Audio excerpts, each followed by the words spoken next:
Today it is my pleasure to speak with Becca Williams.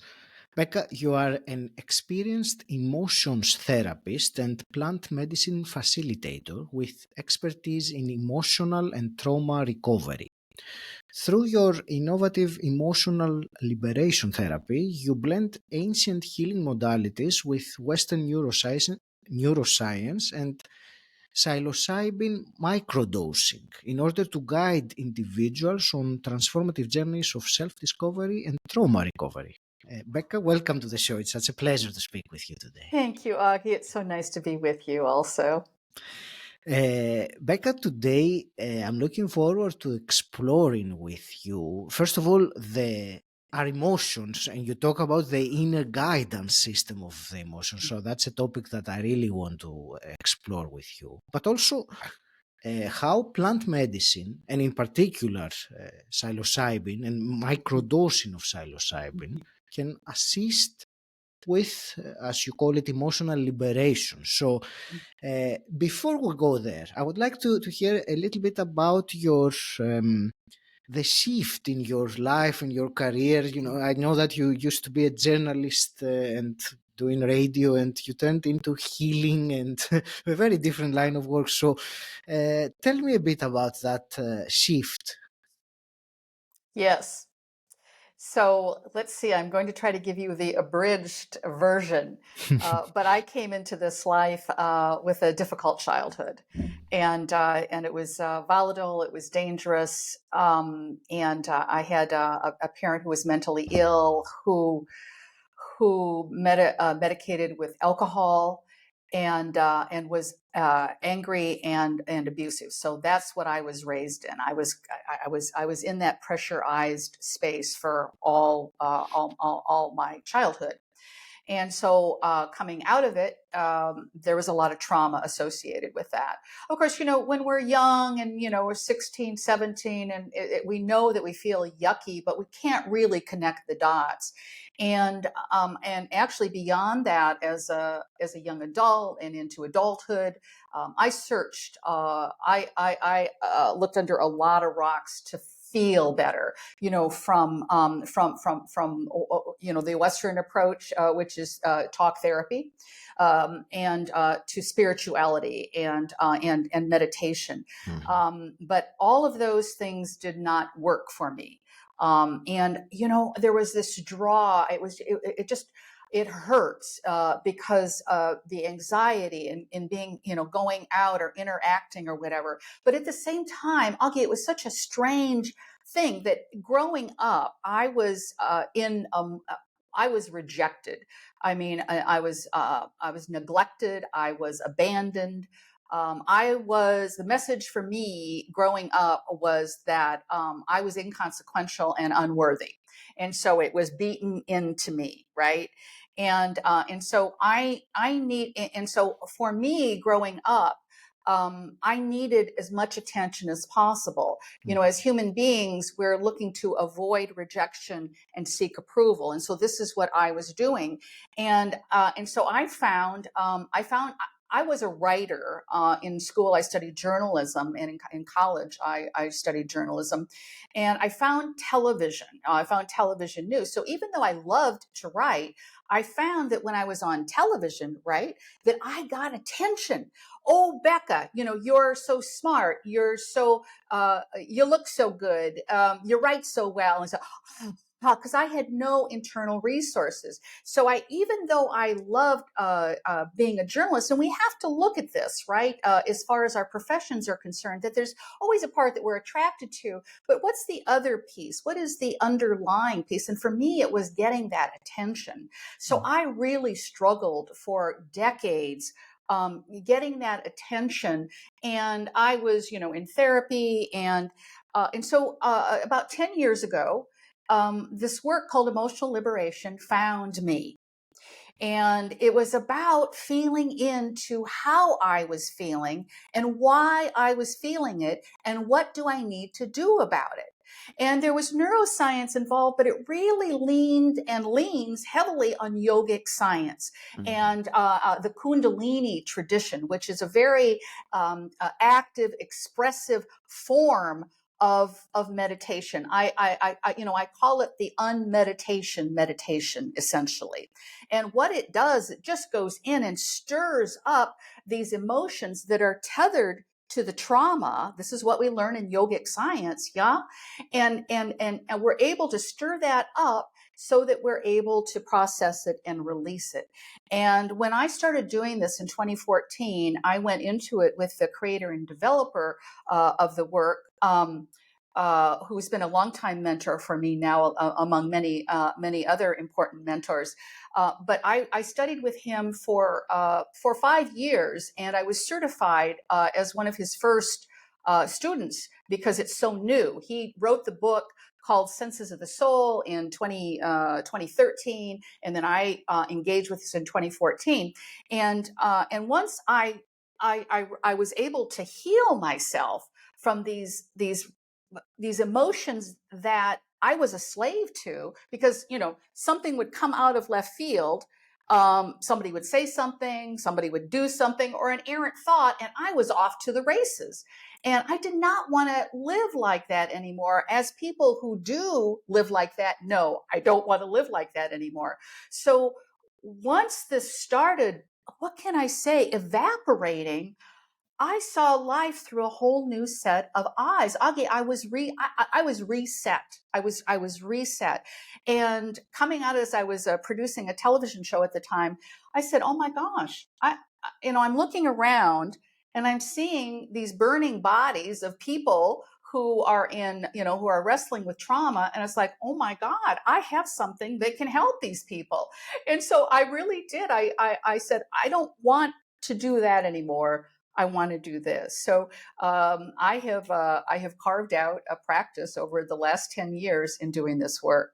I highlighted the word reset that you said towards the end, but also before I move on, there is one question that comes to mind. You said at some point that you had tried all sorts of different things and they were not working for you. And my quick question is, what would you say to someone listening right now that finds themselves in that spot, that they have tried all sorts of things as far as they are aware, but still they don't feel they have made much progress in terms of releasing any burden or whatever it is that troubles them in the subconscious? What would you tell them? Well, I could tell them that there's hope, that you don't have to feel this way. And I would certainly mirror to them what I went through. And, that old line about the teacher appears when we're ready. I probably Mhm. massacred that quote, but you get the gist. We get the gist here. And for people who come who connect with me, I think the timing is right. I tend to think that from the hundreds of people that I have worked with over the years, there seems to be a through line in that people are in awareness. They are on an awakening path. Now, you could argue philosophically that we're all on a continuum of moving toward wholeness. But I like to say that, yes, we're on the continuum, but at some point we realize that we're on that path, that we're on the Mhm. continuum.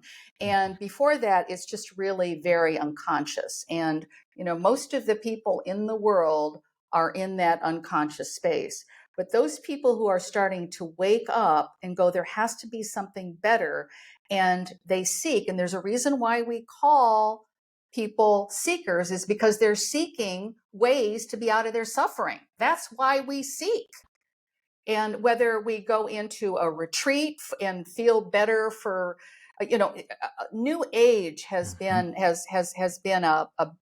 what do I want to say, a bumpy road to go down, because essentially at the core of new age, it's don't feel that way, don't feel those bad feelings, feel the light, feel the happiness, be happy. But the dirty, not so secret is that if we push those feelings down, they're going to come up when we least expect it. Yes. And so what we're doing is changing it around. When we learn what we're feeling and how we're feeling it, we can identify, we can be aware, we can be in it and move it through as we do it. Now, of course, the more we do this, the better we get at it. So there's hope. Yes, and I would say to those people to check out what I have to offer here. Great. So let's move then to the emotions, which is, already you explained a few things about it, but you talk about emotions as your inner guidance Mm. system. So tell me, where where do these emotions come from, first of all, and how can we look at them or use them as a guidance system? So tell me a bit more about this. Sure. So emotions are energy in motion. Everything is energy. Yes. Everything, and we are energy, and our emotions are energy. And it comes. Emotion comes from French that actually reaches back into Latin. And I'm forgetting exactly what that Latin term was, but it meant, stability, instability, agitation with relation to those Mm. emotions. Mhm. So to be able to identify them is very important. And there is a trend out there today where there's sort of a beginning to understand, oh, you need to be with your emotions. And it's sort of this generic kind of delivery. And so the work we need to do is, so often people do not know what they're feeling. Mhm. And so we have a palette of seven difficult emotions. There's families within the seven. So, for instance, one of the biggest, of course, is fear and anxiety. So, fear and anxiety is a family. Nervousness is a form of fear. Then there's fear, there's anxiety, panic, terror. That is all a family of fear. And Mhm. so we want Mhm. to understand that when we're in terror, we are very fearful of something. And when we have a panic attack, we are scared. The bejesus has been scared out of us because we fear something. And Mhm. so many of us have been stuffing this for years that we don't know what we're afraid of. And a lot of the stuff that we're afraid of is old stuff that we can let go, but we don't know that. We Mhm. don't know that until we go in. So this palette of difficult emotions is so it's fear and anxiety. We have anger and depression, sadness. Desire is an interesting one. And desire is because we don't think of it in terms of an emotion, but Mhm. desire is a very important emotion. In fact, it's the mother of all emotions because we have to have a desire for something in order to do it. So, for instance, gee, I want to pick up this pen and write with it. That's a desire. I want to have a loving, reciprocal, respectful relationship is a Mhm. desire. But we don't know and have been never taught how to get that. So desire is about neediness. And that's when we're needy, that just feels really yucky. And we strike out. Is this what I need? Is this what I need? What about this? And, Mhm. uh, and we don't know. So we need to back up and be very focused on what we desire. And the last two is guilt. And the last one, but a very important one, is shame. And so Mhm. shame is, everything underneath that. It's rejection. It's a sense of unworthiness. It's a feeling of not belonging, however you want to put it. A lot of people don't want to say I suffer from shame because it's such a shame, right? So we kind of dance around it, but that whole category is really shame. Thank you for this explanation of those seven different, difficult, as you said, Yes. emotions. So, and focusing on this particular, the difficult emotions, rather than the, let's say, the positive or the other ones. How can Hmm. one use this when you say inner guidance system? Mhm. That obviously for me it implies that that emotion, when it appears, it guides you towards something, provided of course that you become aware of it, as you were saying earlier, and become conscious, and you're not walking your day distracting yourself. Bingo. So so let's say that one is and I would like to think that someone listening to this conversation, he or she is aware that they are, maybe not all the time, but often aware of the emotional state that they get into. How can this be used as a guidance system? So how talk to me more about the guidance system in particular. Hmm. Hmm. So this is where the meditation comes in, which in Hmm. Kundalini is a combination of meditation, breath work, and movement that Hmm. we use. We have about 60 different practices that we use that correspond to the various emotions. It's a brilliant system. It's a brilliant system, hailing from all these yogis, sitting in caves, coming, meditating for all this, for hours a day, and then hand it down and hand it down. Let's see, where was I going with that? I lost my train of thought. Um, let's see, where was I, Augie? You were about to explain about the inner guidance system Yes. of the So, emotions. thank you. So, importantly, what happens is the mind. The mind needs a seat at the table, but the mind should not be at the head of the table. Our intuition, our heart should be at the head of the table. That intuition, that deep inner knowing from which all answers can come. But the mind, we have been, that's why talk therapy is not particularly effective, because I remember for the years that I was in talk therapy, I'd be driving, to the therapist and thinking, what am I going to talk about today? And you cannot heal from up here. You have to heal by dropping in and being in touch here. And the beautiful thing that the developer and creator of emotional liberation gave us, and that is, his name is GM Khalsa, is the understanding. And we are like in the stone ages as far as emotions are concerned. It's amazing. I think it kind of got lost in that divergence of religion and science. Somewhere it got lost there. But when we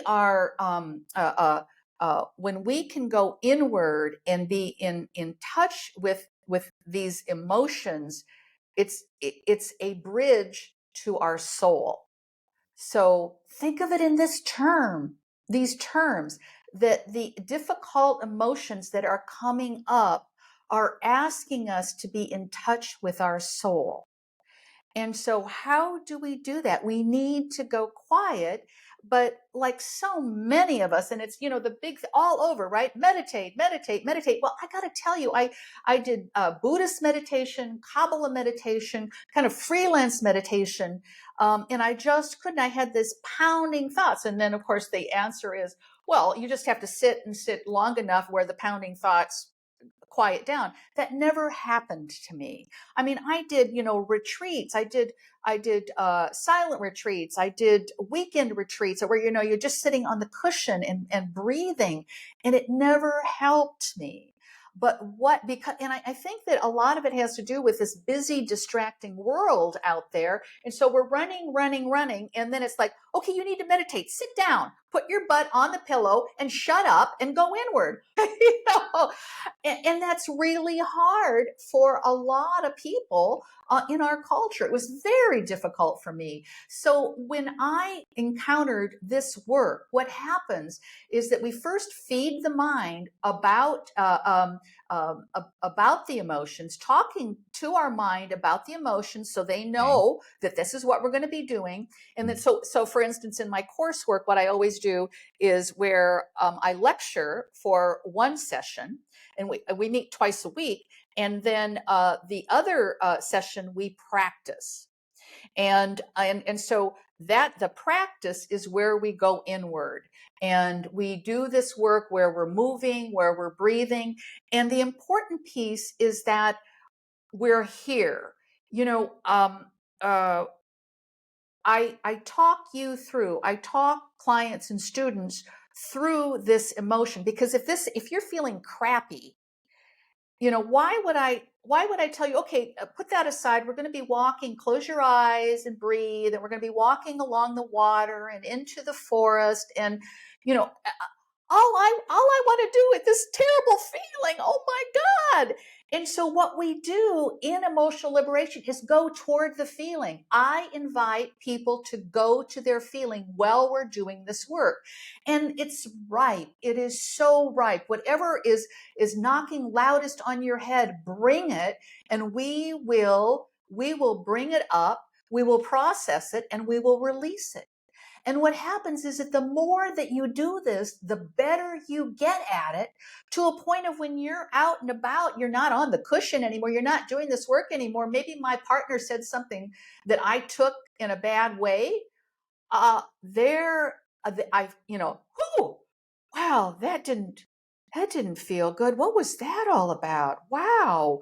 And then I process it and I let it go. So, of course, that's the practice way. But I have clients who, after learning just the foundations of the course, they hit the decks running with it. I was about to ask you this because the way I understood it, so you said, and I like the word stir it up when it happens, Yeah, bring it up, then yeah, process it and release it. And I suppose there is a technique to do that, which you just answered now with your last example.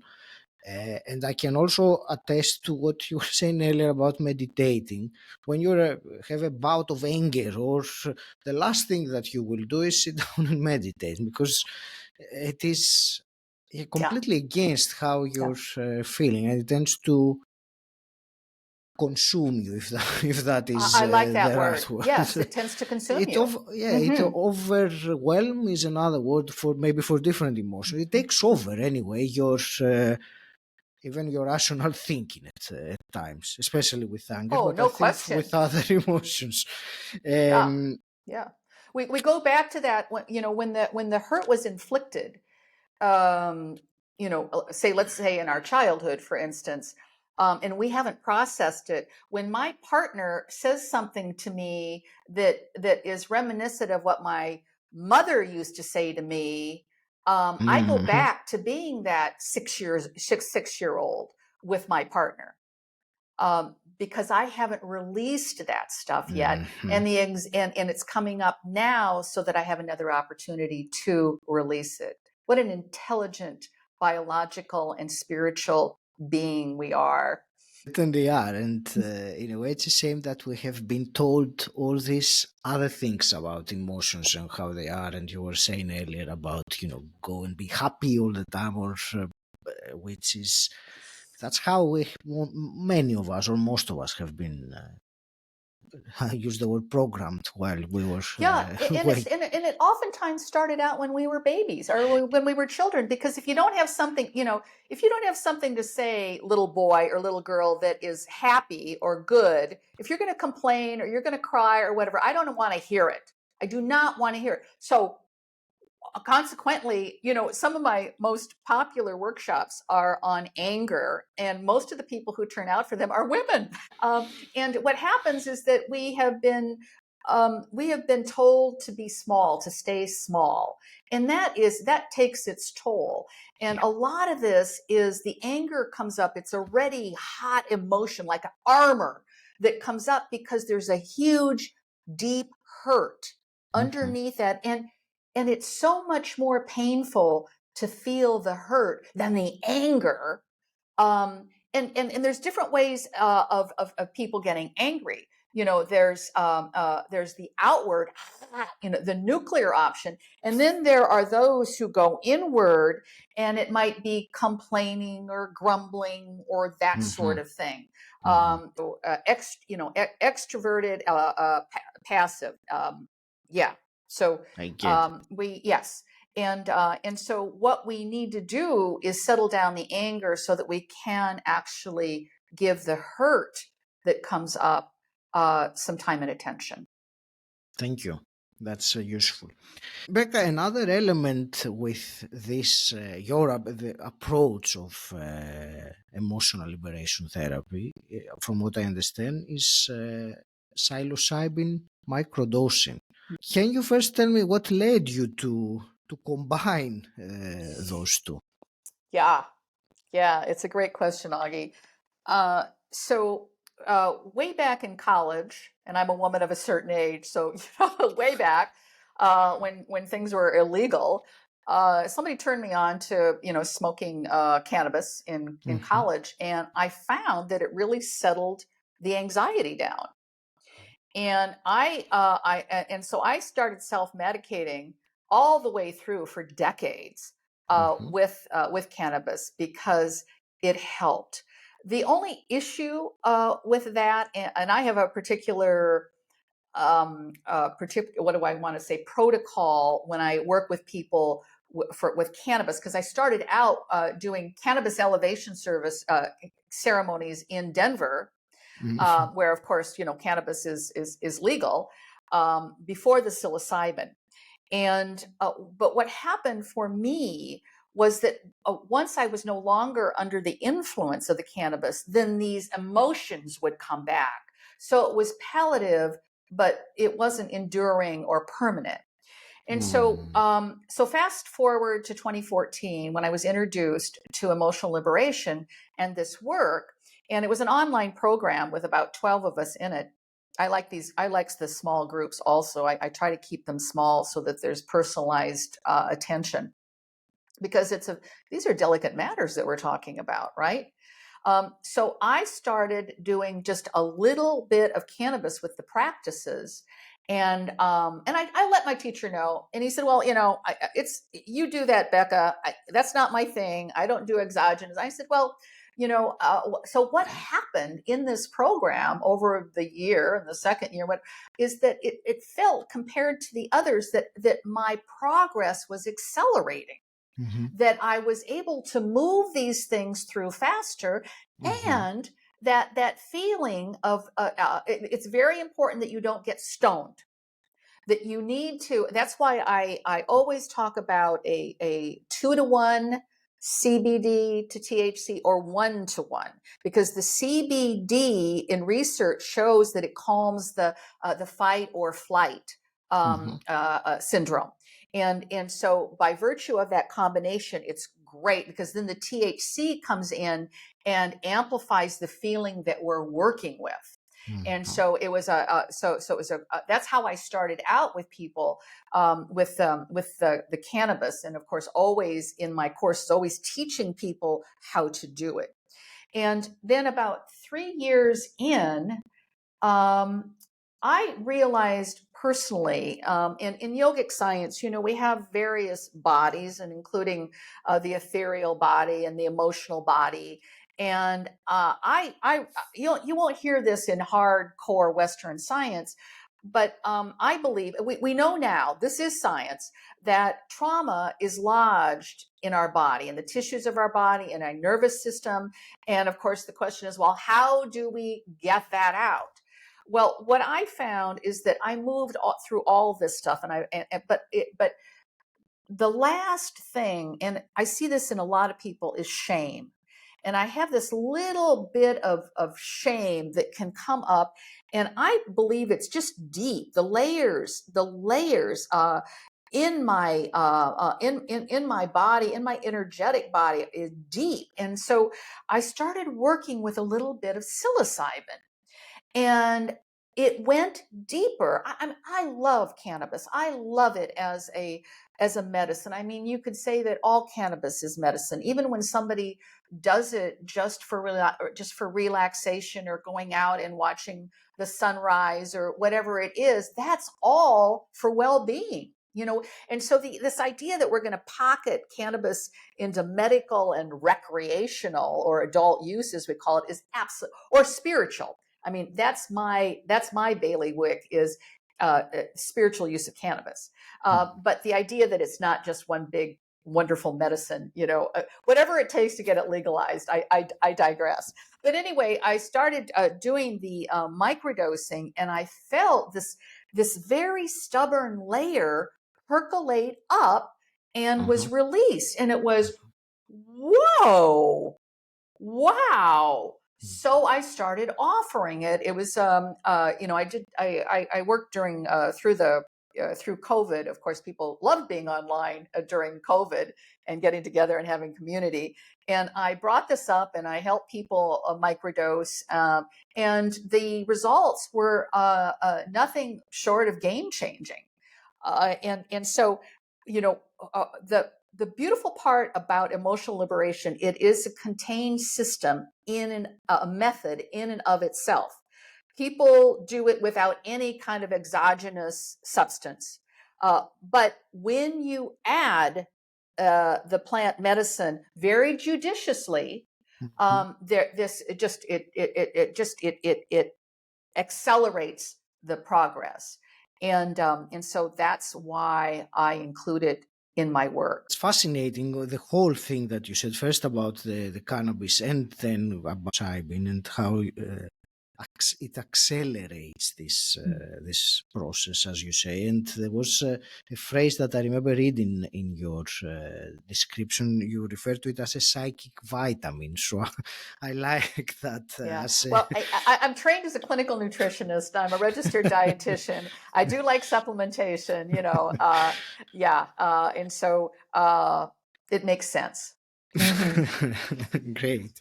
Becca, this is a truly fascinating conversation. There is so many things there that I believe we just started uncovering, but again, it is enough for someone listening to take the next step, whatever that is. And speaking of that, where would you direct the listener who wants to find out more about you and what you do?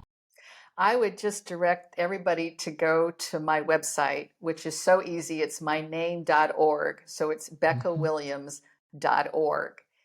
I'm on all the social media, but you ask anybody who's worked in the space of cannabis, social media for cannabis is really dicey.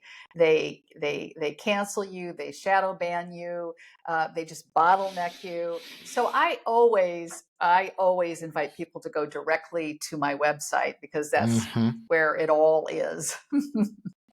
There are still so many prejudices and misconceptions and things that come from 100 years ago. They still are within us, but I believe there is more awareness and more enlightenment about the true nature of all these things, and even referring to cannabis as plant medicine, as you did earlier, which of course it is. Even that changes completely the way someone perceives it versus if you tell them it's a drug or a narcotic or whatever else. Right.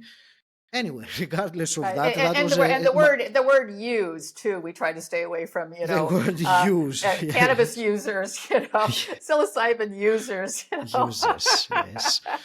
In a way, we are now computer users because we're having this conversation. That's right. Yes. And I just want to say at beccawilliams.org, you can find all my masterclass courses and, from online courses to live courses to the higher end of retreats. I do more and more retreats. My next one is for October 2024. That's the big one. And you can find all the information on the website as well. Before we wrap up today, I have two questions, quick questions that I always ask my guests. And the first one is, what does personal development mean to you? Personal development means an enlarged awareness of what we're doing and how we're doing it. So it's more about being than doing. And once we are so sensitized to working with our emotions, we just surf the waves of uncertainty with grace and perseverance. And it's a beautiful place to be. Hypothetical question. If you could go back in time and meet your 18-year-old self, what's one piece of advice you would give her? Honey, it's going to be all right. You're going to be in a good place. Just hang in there. Becca, I want to thank you very much for this conversation. I really enjoyed it, and I think we covered a lot in such a short amount of time. I want to wish you all the very best with your with what you do, both personally and professionally, and all the other elements that you combine. I will leave it to you for your parting words. Ideally, what I would like is some actionable parting wisdom for the listener. Actionable parting wisdom. I think what you can do, what anybody can do to introduce into their lives right here is something that I call do-overs. So it makes you very aware of interactions. You can start with your partner, a very good friend. You both have to be on the same page and agreement. But if I snap at you, Ari, and Augie, excuse me, if I snap at you, Augie, you can either say, Becca, that didn't feel good. I'd like to have a do-over. Or if I Mm. snapped and realized the error of my ways, I'd want to come back to you and say, you know what, I'd like to have a do-over on that.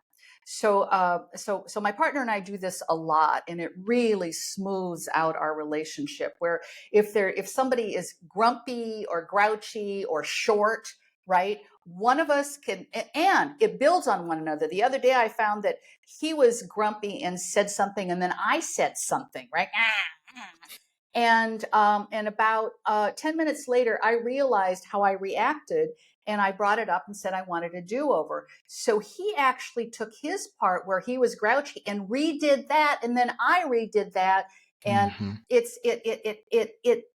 it brings smiles. Sometimes it brings laughs and giggles, but importantly, it brings deeper respect between people. Well, it does. Thank you so much. I will the do-over, as you said, it is such an intriguing concept to do. I think maybe from what how I imagine myself doing it now, the challenge possibly would be when you offer that you want to do a do-over, and the other person, because of what has happened, have gone into their own story and Right, right, response. So right. that's yeah, it is both people would have to agree to do that. When one offers the Exactly. do-over, the other to step out of the ego trip that they maybe have gone into and get present again. And So and and thank you. it's a blanket policy between two people that you Mm. can do this anytime. It has to be that way. Thank you very much. Of course. Thank you, Aggie. It was just so much fun.